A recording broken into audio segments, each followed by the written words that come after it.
Se eu orar, se eu clamar, as muralhas não resistirão ao poder de meu Deus. Se eu orar, se eu clamar, as muralhas não resistirão ao poder de meu Deus. Se eu orar, se eu clamar, as muralhas não resistirão ao poder de meu Deus. Bom dia, povo lindo de Deus. Bom dia. Você crê nisso que você cantou? Ou ao menos você crê nisso que você ouviu? Não tem muralha que fica de pé quando o ser humano levanta da sua cama e se dispõe a rezar, e se dispõe a falar: existe um Deus a qual eu quero servir, e é nele que eu deposito a minha confiança. Meu irmão, quando um cristão se levanta com esse propósito, eu tenho toda a certeza no meu coração que o demônio bate em retirada, desesperado, e fala: não é possível, perdi mais um para Jesus Cristo. Amém? Se você crê nisso, aplaude o nome de Jesus. Aqueles que nos acompanham pela rede Século 21, aí na sua casa, seja pela TV, seja pelos meios de comunicação, qualquer um deles aí, a internet principalmente. Talvez você está assistindo e sabe que tem alguém que está lá, agora está fazendo nada, manda para ele lá um WhatsApp, fala: ó, conecta lá na Século 21, vamos assistir juntos este momento de pregação, de oração, daqui a pouco adoração. Eu tenho certeza que Deus quer falar muito ao coração de cada um. Assim como o nosso irmão perguntava, né, Chicão, o nome de batismo é Hermes, que significa mensageiro de Deus. Já é um nome para mim de grande valia. Mas Deus permitiu que eu fosse chamado aí de Chicão, e eu sou muito feliz também com o apelido. Não tenho, como posso dizer, nenhuma vergonha, mas sim gratidão a Deus por isso. O Senhor tocava muito ao coração para que nessa manhã nós pudéssemos trazer esse chamado que Deus faz para cada um de nós a voltarmos para Ele. Chicão, mas como assim um chamado se eu já estou no Senhor? Meu irmão, talvez você que está já é motivo de glorificar a Deus, mas muitos, infelizmente, se distanciaram do Senhor ou talvez nunca estiveram perto. E a proposta e o tema que o Senhor coloca para esse momento, e que já fique guardado ao nosso coração, é tempo de voltar. Jesus nos chama. E esse tem sido a proposta da igreja para nós, tem sido a proposta do Papa quando nos diz que quer uma igreja em saída, quando diz que quer uma igreja que vá buscar aqueles filhos talvez que estão apenas olhando. Nós estamos aqui nesse momento dentro de um estúdio, e se você olhar para a sua esquerda e para a sua direita, você vai ver que tem portas. Talvez tenha um irmão que está passando e como se fosse uma igreja, e como se fosse talvez um lugar onde nós nos reunimos para rezar, muitos podem estar passando na porta e apenas olhando, mas não entram, porque ainda falta algo para que isso aconteça. Quem trouxe a Sagrada Escritura e aqueles que nos acompanham em casa, eu quero convidar a você a abrir no Evangelho de São Lucas, no capítulo 15, versículo de 11 em diante. É para nós uma passagem aí muito conhecida. É para nós uma passagem muito famosa, até por sinal. Muitas vezes nós olhamos para ela e ouvimos sempre esse título: o filho pródigo, ou a volta, o retorno do filho pródigo. E hoje eu quero trazer uma dimensão para vocês que nos acompanham, do quanto é importante essa volta para o Senhor. Mas existe algo que nós precisamos elencar durante essa passagem. Logo no início, já no versículo 11 deste capítulo 15, Jesus ele vai dizer assim: disse também, um homem tinha dois filhos, e o mais moço disse a seu pai: meu pai, dai-me a parte da herança que me toca. O pai então repartiu entre eles os haveres. Nesse contexto, para nós, já poderia dizer que se torna algo que é escandaloso, mas nós não conseguimos prestar atenção nisso. Quando um filho chega para o pai em vida e já pede a herança, é como se o filho estivesse falando assim: olha pai, você já trabalhou, você conquistou suas coisas, mas eu não estou nem aí para o que o senhor fez até agora, eu quero a minha parte porque eu vou embora, eu vou bater em retirada. Se nós pegarmos o povo, né, do Oriente e fazer essa pregação da forma que eu estou falando, não no quesito de parábola, mas dizer isso, assim, um filho pediu para o pai herança, é motivo para aquele para aquele pai rasgar até a roupa, ficar ali com raiva. Mas Chicão, por que isso? Porque quando um filho diz ao pai que quer a parte da sua herança, é a mesma coisa que o filho dissesse: pai, eu quero que o senhor morra. Se nós trouxermos para a nossa realidade aqui no Brasil, trazer para o Ocidente, você imagina aí um pai que tem uma empresa, e esse pai talvez tenha aí 2 filhos, e um filho trabalha na empresa, um filho cuida da empresa, e tem um irmão que é boa vida. Aquele irmão que sai, vai para a balada, volta de madrugada, passa a noite inteira, às vezes num rodeio, enchendo a cara, e de repente esse filho que varou a noite, chega para o pai e fala: pai, eu decidi ir embora, eu quero a parte da minha herança. E aquele pai com o coração ali talvez amoroso, porque sim, os pais amam os filhos, decide repartir, e deixa um tanto para aquele filho que trabalha, e um tanto para o outro filho que não faz nada, ou que fica curtindo nas baladas. Aí eu continuo a leitura. Poucos dias depois, ajuntando tudo isso que lhe pertencia, partiu o filho mais moço para um país muito distante, e lá dissipou sua fortuna, vivendo dissolutamente. Depois de ter esbanjado tudo, sobreveio àquela região uma grande fome, e ele começou a passar penúria. Foi pôr-se a serviço de um dos habitantes daquele lugar, que o mandou para os seus campos guardar os porcos. Desejava ele fartar-se das vagens que os porcos comiam, mas ninguém lhes dava. Meu irmão, minha irmã, você imagina o sofrimento de um cara desse, o que começa a passar na cabeça. A gente às vezes tem no nosso coração isso, que podemos fazer qualquer coisa e que tudo está certo, tudo está bem, porque achamos ser donos do nosso próprio nariz. No trabalho que eu tenho feito com os jovens hoje, eu passo muito por isso, principalmente ouvindo as mães, quando ela vem, entrega o coração e fala: Chicão, não sei mais o que fazer com meu filho. Ele ainda nem é maior de idade, mas acha que pode fazer tudo o que ele quer mandar na casa, ele se torna, aí a gente pode usar esse termo, reizinho mandão. Ele quer mandar em tudo e parece que é o filho que é o dono da casa. O pai e a mãe perdeu a autoridade, perdeu aquele pulso firme. E a gente vê que esse filho é um daqueles que aproveitou, esbanjou, mas de um certo momento acabou tudo e ele ficou no fundo do poço. Quantas vezes nós aqui, ou quem está nos assistindo em casa, já deve ter ouvido essa frase ou até mesmo passado por ela? Quantas vezes nesse tempo de caminhada alguém chegou para mim e disse: Chicão, eu estou no fundo do poço, eu preciso de uma internação, eu preciso de ajuda, porque sem a igreja, sem Deus, eu não consigo mais. E essa pessoa, ela começa a ter o coração queimando com o desejo de voltar. Continuando a leitura, versículo 17. Entrou então em si e refletiu: quantos empregados há na casa de meu pai que tem pão em abundância, e eu aqui estou a morrer de fome.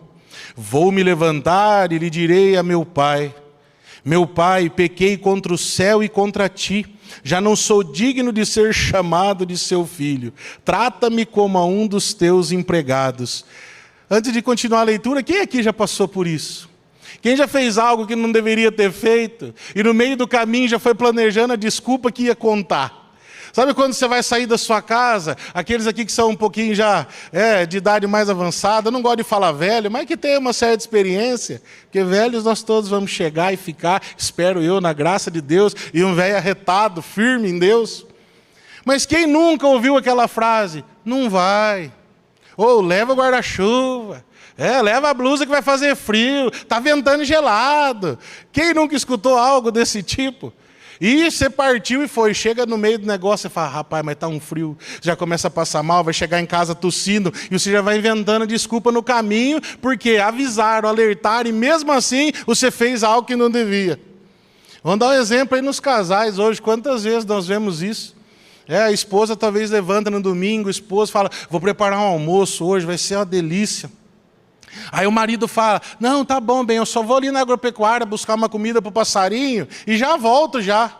Aí essa benção vai lá, compra a comida do passarinho, e lá na agropecuária ele já enrosca 40 minutos com o amigo que fez o tiro de guerra. E fica conversando, e não volta para casa. Aí ele vai indo no caminho, encontra mais um que estava indo para a feira, ele fala, eu vou passar na feira também. Quando ele percebe, já são 4 horas da tarde e não foi almoçar com a esposa. Aí ele olha e fica desesperado, e, ai meu Deus, agora eu preciso inventar uma desculpa, eu preciso falar alguma coisa. Esse filho aqui, que perdeu e gastou tudo, estava do mesmo jeitinho. Planejando o que ia falar, igual aquele marido que saiu e não voltava, ele já fica, bem do céu, você não vai acreditar, eu vinha vindo, capotou um carro, eu tive que ajudar quem estava lá, a mulher ficou presa na ferragem. Tem cidadão que é capaz de inventar tudo isso. Esse filho, ele já foi preparando o coração para fazer o quê? Contar uma mentira, porque ele queria colocar para fora aquilo ali, só que aquilo não era uma mentira, era toda a verdade que ele sentia ao coração. Ele queria ao menos ter um lugarzinho junto com os servos, junto com aqueles que comiam comida boa enquanto ele estava na lavagem dos porcos. Continua assim para nós o versículo 20. Levantou-se, pois, e foi ter com seu pai. Estava ainda longe quando seu pai o viu, e movido de compaixão correu ao encontro, e o abraçou e beijou. E o filho disse, então, meu pai, pequei contra o céu e contra ti. Já não sou digno de ser chamado do teu filho. Mas o pai falou aos servos, trazei depressa a melhor veste e vestilha, e põe o anel no dedo e calçado nos pés. Trazei também o novilho gordo e matai-o, comamos e façamos uma festa. Este meu filho estava morto e reviveu, tinha-se perdido e foi achado, e começaram a festa. O filho mais velho estava no campo ao voltar, e ao aproximar-se da casa ouviu a música e as danças, chamou um servo e perguntou o que havia, e lhe explicou, voltou teu irmão e teu pai mandou matar o novilho gordo, porque reencontrou são e salvo. Meu irmão, minha irmã, presta muita atenção naquilo que eu vou dizer nesse instante, antes de ler esse versículo 28. Na palavra do filho pródigo, na sua forma de pregação, talvez de falar assim, aquela pregação mais que tem que arrastar o coração de alguém para Deus. Não é a passagem onde o filho está voltando. Porque todo o contexto bíblico do Novo Testamento é um chamado para sermos cristãos, para buscar a salvação, para estar em Deus. Mas nesse momento, é para aqueles que ainda estão olhando, aqueles que estão apenas observando e não se decidiram por Cristo, aqueles que ainda estão procurando em lugares que não levam para o céu. E meu irmão, quanto lugar existe assim hoje? Prego isso sem medo algum ao coração. Quantas pessoas aprisionadas, vou usar esse termo, a ficções apenas. Pessoas aprisionadas aos sinais das estrelas, da lua, aprisionadas a fulano de tal, a beltrano, a ciclano, que aquele tem a mão poderosa, e quando ele pôr a mão, aquilo ali vai curar, e que não sei o quê, e vão em lugares que prometem curas imediatas, e ficam aí se desviando do olhar de Deus, como o padre Diego nessa manhã já pregava. Mas a verdade é que esses que estão olhando, precisam enxergar em nós, que já voltamos, que estamos perto, algo que faça ter o prazer de estar em Cristo. Versículo 28 vai dizer assim, encolerizou-se ele e não queria entrar. Aqui está a chave dessa palavra. Eis que esse filho mais velho fica à porta olhando. Lembra que eu disse no início deste momento de pregação, temos uma porta à direita, uma porta à esquerda. E muitos talvez não querem entrar, mas ficam observando, têm até curiosidade, sem contar aqueles que amam falar mal. Não querem experimentar, não querem viver, mas fica de longe falando, nossa, aquilo ali, o povo vai lá só para dar pix. O povo vai lá para não sei o quê. Aquilo ali é só para aparecer. É preciso olhar e conhecer o chamado que Deus faz. Não dá mais para ficar na porta apenas olhando, e ainda mais com raiva como esse filho estava. E a leitura continua dizendo, encolerizou-se ele e não queria entrar, mas seu pai saiu e insistiu com ele. Ele então respondeu ao pai, há tantos anos que te sirvo sem jamais transgredir ordem alguma tua, e nunca me destes um cabrito para festejar com os meus amigos. E agora que voltou este teu filho, que gastou teus bens com meretrizes, logo lhe mandastes matar um novilho gordo. Explicou o pai: tu estás sempre comigo e tudo que é meu é teu. Convinha, porém, fazer festa, pois este teu irmão estava morto e reviveu. Tinha se perdido e foi achado. Esta é para nós palavra da salvação. Glória a vós, Senhor. Meu irmão, minha irmã, eu disse que esse contexto ele era muito conhecido. Mas você percebeu que ele não acaba? Você percebeu que ele poderia ter um outro desfecho? Porque o foco no final do texto não está no filho que voltou, mas está no filho que não quis entrar. Chicão, mas como isso acontece? Meu irmão, vou te explicar de uma forma bem simples, e Satanás ele é astuto e percebeu isso. Você imagina hoje um jovem numa escola, e esse jovem talvez, vou usar aí expressões que eu possa comparar com alguns irmãos e até comigo, para que não fique falando assim, nossa, ele falou de gordinho, ele falou não sei o quê. Você imagina uma criança hoje que é gordinha numa escola, ela está propícia a sofrer o quê? Bullying. Vários apelidos começam a se levantar. Talvez esse jovem ali já com seus 9, 10 anos de idade na escola, comece a escutar isso e vai ficando revoltado. Aí vamos colocar uma situação ainda mais adversa. Você imagina que esse jovem, ele possa ter uma enfermidade no seu peito, e a turma começar a chamar ele lá de tetudinho, de monoteta, e ele vai ficando com raiva, já não quer mais ir na escola. Você imagina a situação? Acaba sendo aí até um vexame. O cara vai crescendo com um sentimento do quê? De ódio pelo irmão. Aí esse moleque, talvez ele vai criando aquela famosa exclusão social, ele que vai se afastando. Ele vai falando assim, eu não consigo ficar perto das pessoas, e ele vai se retraindo, vai se encolhendo, e vai sumindo, e automaticamente até o amor que vem de Deus também vai sumindo. Aí ele vai crescendo, ele vai falando assim, eu preciso fazer alguma coisa para ser diferente, ou fico ali trancado, ou fico enfurnado. E o mundo hoje é muito atrativo, e traz ao coração do jovem muitas coisas para aprisioná-lo, e Satanás está sabendo usar essas ferramentas. Seja por meio da internet, seja por meio das bebidas e por meio das drogas.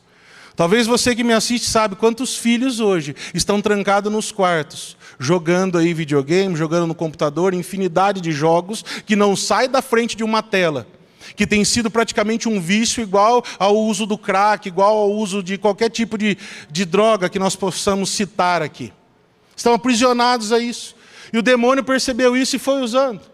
Agora você imagina o jovem aí na escola, ele cresce um pouquinho, aí ele já vivendo meio que isolado, ele começa a beber. E hoje a juventude tem bebido cada vez mais cedo, com 12, 13 anos de idade, se alcoolizando. Aí daqui a pouco esse jovem, ele vê que a bebida já não está fazendo mais a cabeça dele, ele quer águas mais profundas, porque ele já é zoado por ser gordinho, é zoado por ter problemas físicos, e ele pensa que bebendo ou estando naquele povo que é mais descolado, que tudo vai dar certo na vida dele. O que acontece? Começa a fumar maconha, começa a cheirar cocaína, e vai se afundando no mundo das drogas, vai entrando no mundo da prostituição, vai entrando no mundo da pornografia, vai conhecendo pessoas talvez que não deveriam. Até aqui ele parece o filho pródigo, mas com uma diferença: ele escolheu, mesmo sem a herança, buscar tudo isso. Esse é um jovem que hoje representa a maioria dos jovens que nós conhecemos. O pai talvez até tenha poder aquisitivo, esse filho tem tudo dentro de casa, ele consegue e quer mandar em todos. Mas existe algo que faz falta no coração dele: a presença de Deus. Aqui entra o ápice da importância de voltar. Se esse jovem ele não volta para Deus, ele continua num caminho que vai levá-lo à morte. E quando eu digo a morte, não é a morte física apenas, mas a morte da alma, porque é a morte que distancia de Deus aquele que escolheu não estar perto de Deus. Vamos piorar a situação, vamos dizer que dentro dessa família, da casa desse irmão, que já está passando por tudo isso, que sofreu bullying, que foi zoado, que está usando droga, que está na prostituição, que o pai dele seja ateu, que a mãe dele não seja da doutrina católica, seja de outra doutrina, ou seja, ele não tem nenhuma referência de Deus. Na onde esse jovem vai buscar? Na onde esse jovem vai encontrar uma porta de entrada? Deus, na sua infinita misericórdia, prepara para nós esse caminho, e o pai está sempre à porta, insistindo para que o filho entre. Chicão, mas para quem que Jesus está falando isso aqui? Se nós nos atentarmos, Quando eu iniciei a leitura no versículo 11, está escrito assim: disse também.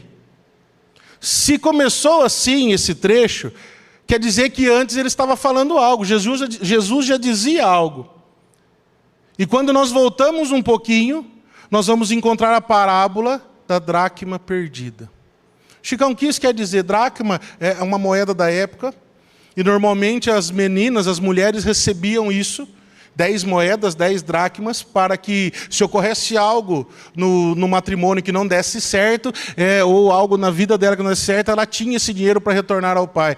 Mas como assim? Ela casou-se e vamos supor que o marido dela morreu numa guerra. Ela tinha como voltar para o pai com essas 10 moedas que ela guardava. E ela perdeu uma, e ela procurou até encontrar. E quando ela encontrou essa moeda perdida, ela fez festa. Só que quando nós começamos a ler, a gente vai prestar atenção que ainda existe uma outra parábola, que é a da ovelha perdida. Ou seja, é quando Jesus fala das 99 que ficam e aquela uma que ele sai para ir atrás. E aí no início do capítulo 15, nós entendemos para quem o Senhor está pregando. Para quem foi a parábola da ovelha perdida, da dracma perdida e do filho que está retornando. Vai dizer assim para nós: aproximava-se Jesus dos publicanos e os pecadores para ouvi-lo. Os fariseus e os escribas murmuravam: este homem recebe e come com pessoas de má vida. Ou seja, é aqueles que muitas vezes ficam na porta, atrapalhando para que os filhos não voltem para Deus. Lembra desse rapaz que eu desenhei, toda essa história? Você imagina ele hoje se ele fica na internet.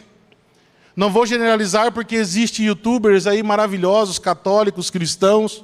Mas quanto youtuber hoje tira o jovem da presença de Deus, implanta um monte de minhoca na cabeça e ele não quer nem saber de quem é Jesus Cristo?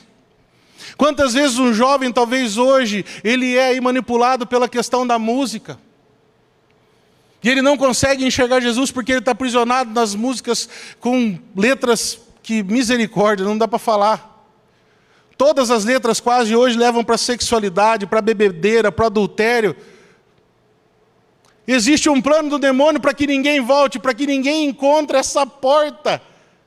Para que ninguém encontre o Pai que está à porta a esperar. Meu irmão, a história que eu acabei de trazer para vocês é a história da minha vida. Eu comecei a beber com 12 anos, e não no mundo como muitos. Comecei a beber junto com meu pai dentro de casa. O meu pai era um homem aí que no seu começo, ele não tinha aquela vivência de estar em Deus, era praticamente um ateu. Era regrado aí em rodeios, romarias, ele amava isso. Deixava minha mãe em casa muitas vezes sozinha para ficar o fim de semana aí atrás de cavalgadas. E eu fui crescendo vendo isso. Eu era muito gordinho, tive um problema chamado ginecomastia, só que eu tive num peito só. E cresceu um peito só, e a molecada na escola chamava eu de monoteta. Cara, hoje eu dou risada porque o tempo passou, mas naquele momento eu queria catar e matar a molecada. Às vezes a gente vê aí pessoas que cresceram frustradas, não sabe por quê. Até um dia que meu pai, tendo compaixão, falou: nossa, a turma está zoando muito esse menino, vamos operar, vamos ver quanto fica para operar. E eu fui crescendo naquele meio um pouco revoltado, sempre trabalhando, sempre tendo dinheiro na mão, sempre tendo poder aquisitivo. Trabalhei também desde jovem. Comecei a conhecer pessoas na escola, a qual não deveria ter conhecido, mas Deus sabe tudo o que faz. Eu não tinha primeira Eucaristia, não tinha o Crisma, fui batizado porque a doutrinação que minha mãe vivia pedia para que ao menos batizasse. Com 14 anos de idade eu comecei já a fumar, com 16 anos de idade comecei a fumar maconha. Um pouquinho depois eu já conhecia cocaína. E aí a minha vida ela foi afundando. O dinheiro que eu gastei, que nunca mais vai voltar. Teve fim de semana da minha vida de eu gastar R$800 em bebidas e drogas, que hoje vai equivaler talvez a R$2.000, R$2.500, num fim de semana. Eu vi a minha vida se afundando, até que Deus, com toda a sua misericórdia, que é esse Pai que fica na espera, e entenda aqui que eu sou esse filho que estava caído e que voltou. Que Deus fez um plano para que eu voltasse. E o meu testemunho tem que ser para aqueles que ainda estão olhando na porta e não entenderam.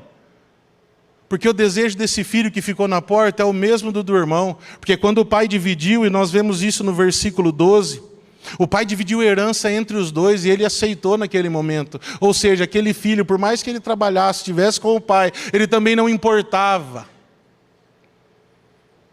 Eu retornei para os braços do pai e Deus teve um plano magnífico na minha vida. Já estava com 21 para 22 anos de idade, usando droga de 5 para 6 anos. Estava numa situação difícil, para que você compreenda o que eu vivi nesse tempo. Eu andava armado, andava com pessoas que não prestavam. Se você for em Mojimirim e perguntar sobre o Chicão, você vai ver que ele é muito conhecido em ambos os sentidos. E é interessante que tem o Chicão antes de Cristo e o depois de Cristo. E isso que é maravilhoso, as pessoas poderem respeitar por isso. Mas no primeiro momento, a qual eu andava armado, que eu tinha essa vida distante de Deus, em uma festa num lugar chamado Lagoa Dourada, tentaram roubar uma correntinha de ouro que eu estava usando e andando armado, eu acabei atirando numa pessoa. E essa pessoa me jurou de morte. E eu consegui sair fugido daquela festa, mas as pessoas que estavam com ele, que era uma gangue, marcaram o carro do meu pai, que é o que eu estava usando naquela noite. Passando um tempo, eu fiquei sem sair de casa, com medo. O meu pai com esse carro passando lá em Mojimirim, num lugar que chama Complexo Lava Pés, que é o Zerão, pararam aquele carro e iam matar o meu pai. Sorte que um dos irmãos lá que estava com ele, falou assim, não, o cara que atirou em nós era mais jovem, não é esse aí não, deixa ele embora. E liberaram meu pai para que saísse. Quase que meu pai perde a vida por um erro que eu estava cometendo. Pela vida de drogas, pela tudo que podia ter feito de errado. Bater carro, cair de moto. Em uma determinada ocasião, acabei agredindo um policial, meu pai teve que ir na delegacia para tirar a agenda da delegacia. Diversas situações, uma festa que nós realizamos, a qual era o organizador, nós tínhamos uma comunidade chamada Candangos S.A., que era Candango Sociedade Alcoólatra. Nós nos reuníamos alguns irmãos, todos pagavam uma taxa por mês para viver uma casa de orgias. E naquele lugar ali, tudo que você imaginar acontecia. E numa festa tinha vários menores de idade bebendo. Chegou a guarda municipal ali com o conselho tutelar, acabou nos levando para a delegacia. Sorte que nenhuma mãe levou o processo adiante, e por isso talvez eu esteja aqui, poderia estar até preso. Menores se drogando, menores bebendo, a chácara alugada no meu nome. O demônio naquele momento usou e abusou, mas assim como nos diz Santo Agostinho, parafraseando São Paulo, aonde o pecado abundou, superabundou também a graça. E Deus preparou um plano, e nessa época, com meus 21 para 22 anos, eu namorava uma moça, e essa moça falou, vamos ficar noiva, eu falei, vamos casar, eu falei, vamos. E vivendo tudo isso, naquele momento, vivendo adultério, vivendo nas drogas. Só que como eu sempre digo, Satanás, assim como está no Evangelho de São João, capítulo 8, versículo 44, ele é o pai da mentira, e a gente sempre vai levando as pessoas ao nosso redor, achando que elas não sabem, mas pai e mãe sempre sabem o que a gente está vivendo. Tenho certeza que naquele momento minha namorada também sabia. Mas eu acabei indo com ela, e na minha casa ninguém era de igreja, a não ser a minha irmã, que estava começando a frequentar uma igreja na cidade de Estiva Gerbe. Naquele primeiro momento, fomos em algumas igrejas de Mojimirim e tinha que fazer catequese de adulto para poder casar. Porque tem gente que ainda tem essa consciência, acha que para casar, que o crisma, a Eucaristia é só para casar. Não é. Hoje eu tenho toda essa compreensão.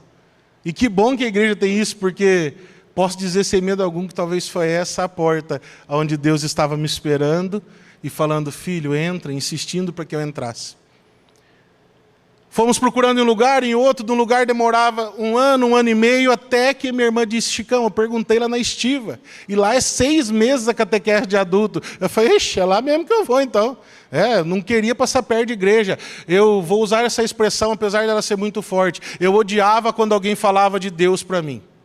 Tinha um ódio mortal. Para você ter uma ideia, eu ia andar de bicicleta, andei muito de bicicleta já na minha vida. Eu fui na Aparecida do Norte uma vez e o jornal de Mojimirim, chamado A Comarca, nos entrevistou, porque nós fomos mochileiros. Montamos na bicicleta em Mojimirim, só com a mochila nas costas, fomos e voltamos. Quando chegou, eu lembro como se fosse hoje, o jornalista perguntou, e você é muito devoto de Nossa Senhora Aparecida? Eu falei assim para ele, não, eu sou devoto do pedal. Eu fui de Mojimirim lá, eu e mais 3 amigos, bebendo e fumando maconha. Para você ter uma ideia, o tanto que o demônio abusou na minha vida. Mas quando eu chego na igreja, eu costumo brincar com isso, a igreja é um lugar que não tem fofoqueiro. Parecia que o povo ali da igreja sabia tudo da minha vida. Sabia que eu estava começando uma bandinha de fundo de quintal, que chamava Tequila Beats, e eu era o baterista daquela banda. Sabia que eu tinha moto, sabia talvez que eu estava já nesse mundo de drogas, e sabia algo que fazia toda a diferença, que eu não podia ouvir falar de Deus e estava lá apenas porque queria casar. Nesse meio tempo apareceu um seminarista, que eu dou glória a Deus pela vida dele. E esse seminarista, ele começou a insistir, falou, olha, eu estou sabendo assim, você precisa ir na missa. Eu falei, não, já estou vindo na catequese, na missa eu não vou. Não, mas você tem que ir na missa, não adianta fazer catequese sem ir na missa, você precisa compreender isso. Eu falei, não vou. E ele sabendo que eu tocava bateria, malemar, falou assim, viu, tem uma missa no domingo. Você não quer vir tocar? É o coral das crianças. E eu tentando fugir de todo jeito, olhei para ele e falei assim, irmão, eu não sei tocar direito. Ele falou, não tem problema, a missa é de domingo, 7 horas, não vai quase ninguém. Sabe, empolgando eu pra caramba, né? Eu sei ali. E por fim acabei indo. Só que no sábado, um dia antes dessa missa do domingo, eu fui num clube em Mojimirim, a qual eu não vou falar o nome para não fazer apologia das casas de Satanás. Fui nesse clube, bebi, fiquei bêbado por volta das 3h30 da manhã. Muito louco, já tive a brilhante ideia do quê? Falei, puxa vida, vou tocar na missa amanhã. Tô ruim. Vou buscar um pino. Na época não era pino, né? Era papelote. Vou buscar um papelote de cocaína. Fui num bairro, Mojimirim, comprei um papelotinho, fiz as carreirinhas de cocaína, cheirei. A primeira missa que eu participei na minha vida, entendendo que era uma missa, eu fui drogado. É como se eu pudesse dizer que o demônio estava parado na porta daquela igreja, até o último minuto, insistindo para que eu não fosse. Eu cheirei a cocaína, fui, carreguei a bateria, fui embora para a missa, toquei. Ao final da missa, Deus usou do sacerdote. E aí entra a importância de um sacerdote que olha o teu rebanho, o sacerdote que entendeu a parábola das 99 ovelhas, aquele sacerdote que entendeu a palavra da dracma perdida. Ele olhou para mim e enxergou coisas que eu não enxergava. Aquele sacerdote veio no final da missa, olhou para mim e falou, filho, você não está bom, né? Eu olhei para ele muito louco, falei, tô bom pra caramba, padre. E ele vendo eu naquela situação, fez um convite que mudou a minha vida. Ele disse para mim, filho, o que você vai fazer hoje à tarde? Eu falei, nada, quero dormir. Ele falou, não, nós vamos andar de moto, você topa? Eu falei, tá bom. Quando eu cheguei na cidade de Tivagério para andar de moto com aquele padre, o padre estava com uma roupa de couro branca, cheia de franjinha, com uma Harley Davidson. Eu olhei para ele e falei, eu vou andar com o Elvis Presley. Aí aquele padre conquistou de vez, nós fomos para Poços de Calda. Chegou em Poços de Calda, cara, ele pagou o McDonald's para mim, pagou lanche para gordo, já era. Conquistou.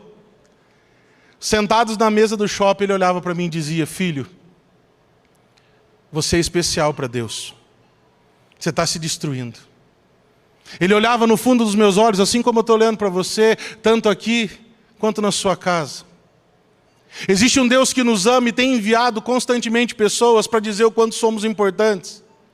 Não importa se você esteja caído, se sentindo fraco, não importa o buraco que você esteja, Deus está mandando anjos. Tem convite para retiro, tem convite para grupo de oração, tem convite para vir ao Louvemos ao Senhor, tem convite constantemente para rezar as mãos ensanguentadas, tem convite para tudo que você imagina, mas você fala, hoje eu não posso, hoje eu tenho um compromisso, hoje eu não quero. Mas quando aquele padre sentado naquela mesa, olhou nos meus olhos e disse que eu era importante, me convidou para caminhar com ele, algo queimou no meu coração. E da mesma forma que eu disse sim para as drogas um dia, eu disse sim para aquele padre. E ali começa a minha restauração. Ele me levava para tocar nos encontros que ele ia, me levava para ajudar ele, nem que fosse para arrumar a credência, qualquer coisa. Porque ele queria me ver liberto das drogas. E hoje as pessoas perderam esse tato de gastar tempo com o outro, porque ninguém quer ficar mais na porta falando, olha, entra que tem um Deus que te ama. Ninguém quer insistir mais. Nós precisamos voltar a insistir. Porque se não fosse aquele padre, talvez eu estaria preso ou morto, ou sabe lá onde. E ele insistiu em mim. E eu sou o fruto daquele olhar, que foi o olhar de Cristo para mim, numa tarde de um domingo. Hoje nessa manhã, eu olho para vocês com esse mesmo olhar e falo, vocês são joias raras na mão de Deus. Vocês são joias preciosas. E nós precisamos rezar e pedir a Deus para que o nosso coração seja desse filho que se arrepende e volta. Meu irmão, o mundo vai jogar na sua cara que você não é nada, que você não vale nada, que você não é capaz, que você não consegue. Mas existe um Deus que está olhando para nós até no último segundo e falando: você pode, você consegue, basta você querer voltar. O Senhor está na porta te chamando, é tempo de voltar. Eu lembro dos sacerdotes lá em Mojimirim falando para mim nas reuniões: durante a pandemia o povo está com sede de Deus, vamos colocar número, porque vai ter que entrar com senha quando voltar à missa, de tanta gente que vai participar. Dói meu coração ir a algumas celebrações eucarísticas e ver que não tem quase ninguém. Parece que nós passamos por um furacão, vimos que o demônio colocou a mão e que Deus colocou as duas, e mesmo assim não damos valor. O Senhor está insistindo e falando para nós: filho, você não sabe a hora que o ladrão vai bater a porta, prepare a tua alma, porque você pode morrer nesse instante. Pode ser a minha última pregação, que seja a melhor pregação da minha vida. Pode ser a tua última visita a esta TV, que seja a melhor visita que você já fez.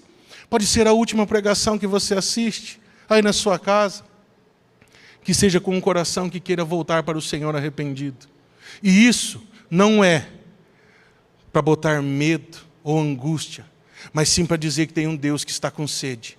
Assim como São Padre Pio nos diz: Deus tem sede de que tenhamos sede dele. Não espere até o último segundo.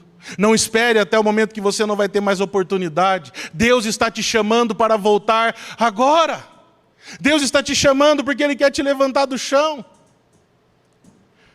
Meu irmão, chegou um tempo na minha vida, e já dentro da igreja, de olhar para o Senhor e falar: Pai, por que tudo isso tem acontecido? Porque o povo tem se distanciado muitas vezes. E Jesus insiste em falar: porque nós precisamos voltar a dar testemunho, e não ficar na porta murmurando, olhando pelo irmão que está crescendo, enquanto muitas vezes nós estamos diminuindo. Eu quero convidar vocês a ficarem em pé nesse instante. Aqueles que estão em casa, procure resguardar-se agora. Se quiser fechar os teus olhos e apenas ouvir aquilo que está sendo transmitido. Prepare o seu coração para entregá-lo a Deus. E já adianto, não porque somos melhores, mas porque a misericórdia do Senhor nos alcança. É tempo de voltar. Jesus nos chama. Eu não sei em qual situação você se encaixa. Talvez o filho que estava perdido, ou até mesmo o filho que está dentro da igreja e não consegue enxergar nada bom nela. Talvez você está dentro da igreja vivendo uma hipocrisia. Talvez você esteja se dizendo católico, mas não tem sido um autêntico católico. Meu irmão, por mais que você esteja nesse instante debulhado, por mais que você esteja se sentindo quebrado, eu quero convidar você a sentir a mão poderosa do Senhor. Eu me recordo de um dia quando esse mesmo sacerdote que me tirou desse mundo de drogas e bebidas, lá na paróquia tinha uma bateria, eu limpei aquela bateria. Eu lembro que na época eu usei Bombril e Caol. Vai imaginando isso aí na tua cabeça.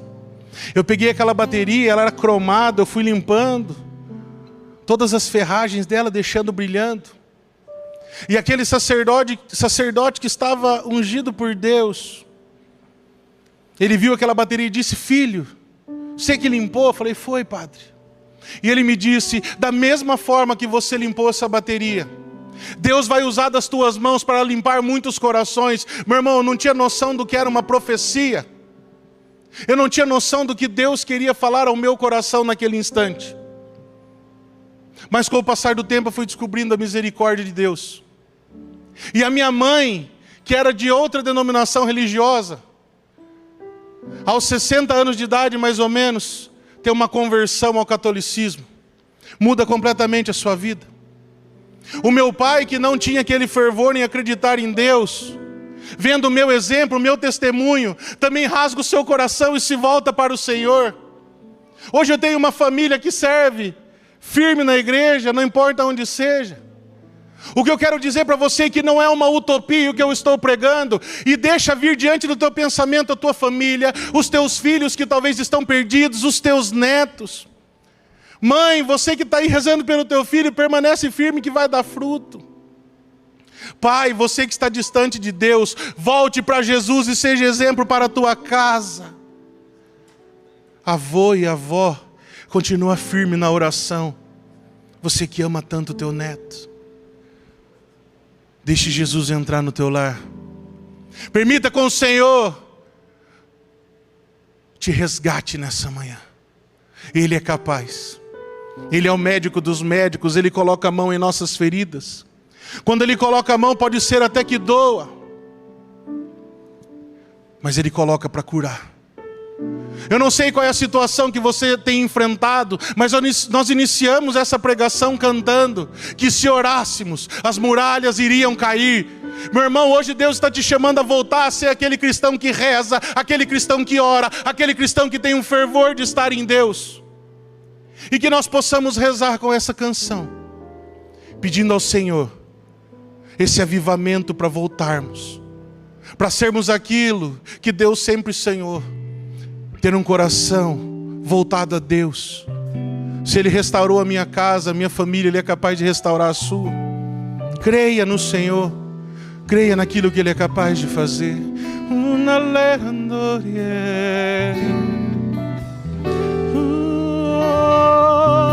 Sem ti me sinto fraco. Levanta-me do chão. Levanta-me, Senhor.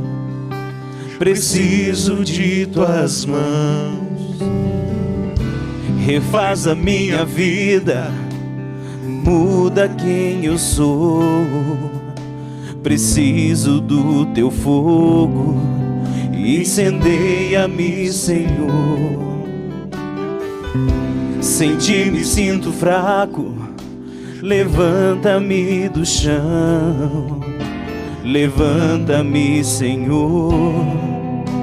Preciso de tuas mãos. Refaz a minha vida. Muda quem eu sou. Preciso do teu fogo. Incendeia-me, Senhor. Vem e me queima. Vem e me queima, Senhor. Vem e me queima. Vem e me queima, Senhor. Vem e me queima. Vem e me queima, Senhor. Jesus, Jesus, Senhor.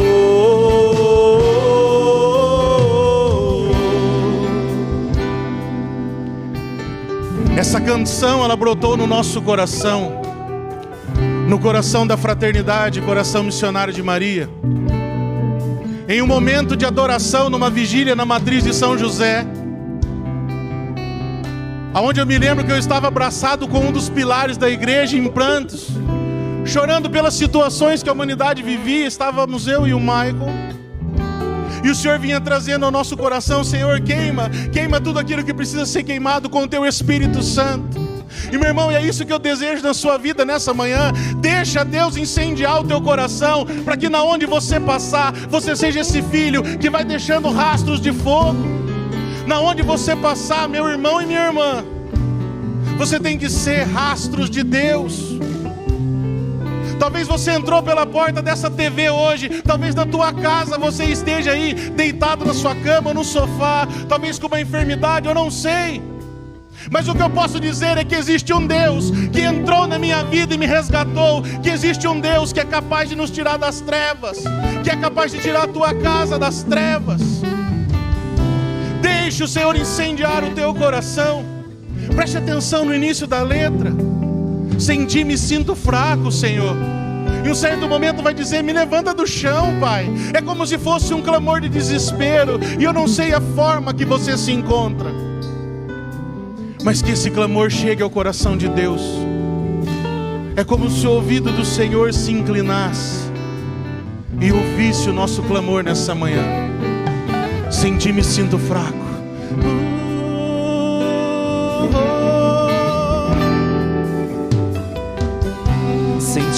sinto fraco, levanta-me do chão. Levanta-me, Senhor, preciso de tuas mãos. Refaz a minha vida, muda quem eu sou. Preciso do teu fogo, incendeia-me, Senhor. Ergue teus braços, peça, vem e me queima. Vem e me queima, vem e me queima, Senhor. Vem e me queima, vem e me queima, Senhor. Vem e me queima, vem e me queima, Senhor.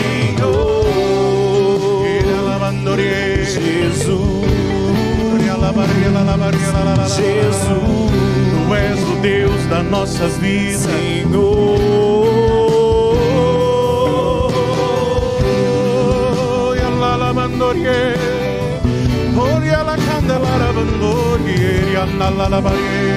Queima a nossa vida, Deus.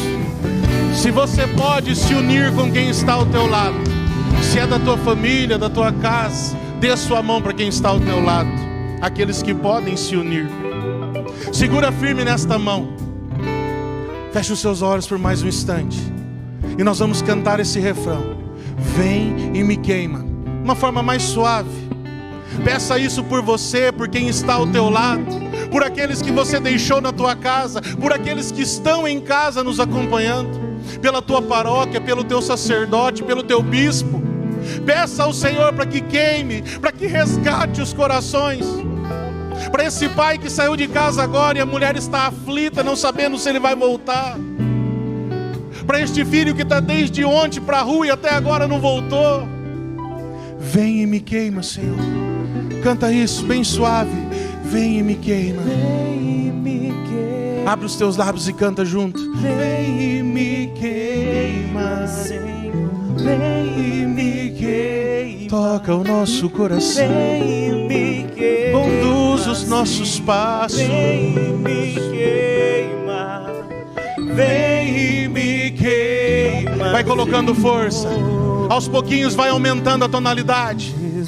Vai aumentando a força, a sua imposição de voz. Vem e me queima. Vem e me queima. Nós vamos pedir novamente. Senhor, vem e me queima. Vem e me queima. Senhor, vem e me queima. Vem e me queima. Para todo mundo ouvir, para todo o Brasil. Vem e me queima. Vem e me queima, Senhor. Vem e me queima. Vem e me queima, Senhor. Jesus, Jesus, Senhor.